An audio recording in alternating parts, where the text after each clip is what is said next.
What's going on, guys? Aaron here, and it's a partially cloudy, nice day on Sunday here in Houston, and I figured I would do an instructional video series on how to, from start to finish, construct primitive 2-ply cordage.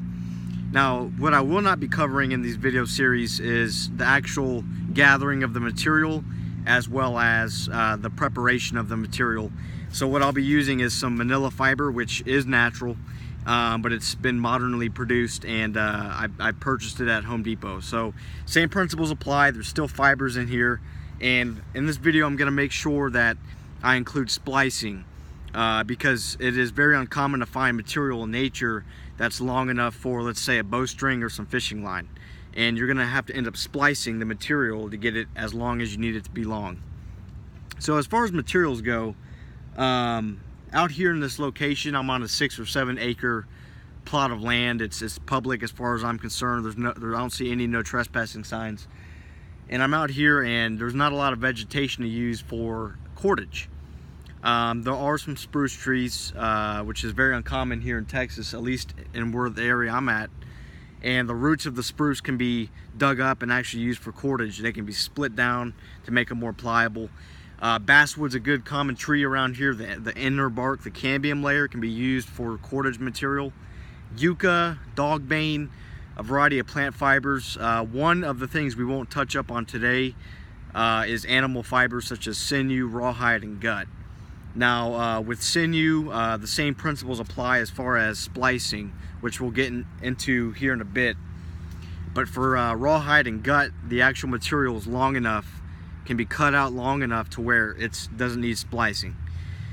So let's start off with talking about cordage. Now, cordage is a highly invaluable resource to have in a survival situation or a primitive living situation, and cordage is just as useful as it is today for different projects as it was 1,000 years ago. You know, cordage makes fishing line, bowstrings, snares, shelter construction material, stuff like that. So it's very important to learn how to make cordage. Like I said in this video, I won't be demonstrating different techniques for getting the cordage material out, the fiber. So what I'll end up doing is just talking about it briefly. And for instance, yucca or dogbane, a lot of primitive people would ret the fibers. They would basically soak these fibers, soak the whole stalk in water, and this would actually start to rot the non-fibrous material in the cordage making material, and you would be able to scrape out the excess material and get your actual fiber. Simply taking a stone flake or a knife on a yucca leaf and scraping it to remove the fibers on both sides is another technique. But hopefully, guys, I'm not going to dive into it because there's just too much to go on. I recommend looking up on YouTube or in a book or on Google the preparation techniques for your specific plant that you're going to be using for your cordage making material. So first things first, I'm going to start off with manila fiber. Now, manila fiber, if I'm not mistaken, is related to the banana plant or banana tree, and it makes about a 55-pound test line strong cordage making or cordage material. So I'm starting off with about 10 to 12 inch long strands of just the fibers. This would be actually kind of common if you were to go cut your own material. You know, the plant material would only be a certain length. You wouldn't have a 6 to 8 foot long plant that's going to produce that kind of fiber. Now with inner barks such as basswood or elm, slippery elm, the material is actually long enough to make that bowstring or fish line, whatever you're going to use it for.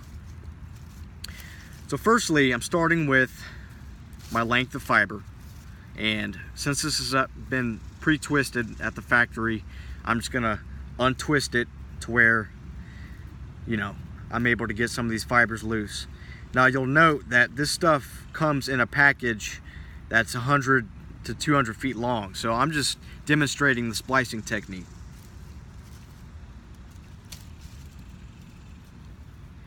Okay, so basically, once we get to a certain point, we'll want to determine how thick our how thick our material is going to be.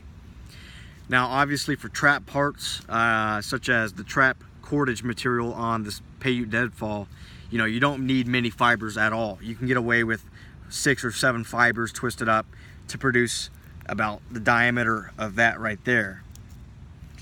Bowstrings, of course, plant fibers are generally weaker than animal fibers, so you would have to make the string a lot thicker. And one thing before I start demonstrating the splicing technique is to note that when you're building any kind of cordage material, you want to make sure that you're adding and removing fibers as you go. You don't want a thick spot here in the string or a thin spot there. The thinnest spot in the string will dictate the strength of the entire piece of cordage. So you want to add fibers as you go. You want a uniform thickness throughout the entire length. So what we'll do is we'll start with fibers. We got our diameter we want. We add strands. And for this, I'm just demonstrating basic cordage, so I'm not making anything in particular. What you're going to want to do is size down. You're going to want to leave. Let me cut this video short, guys. Let me go to part 2 so I don't have this too long.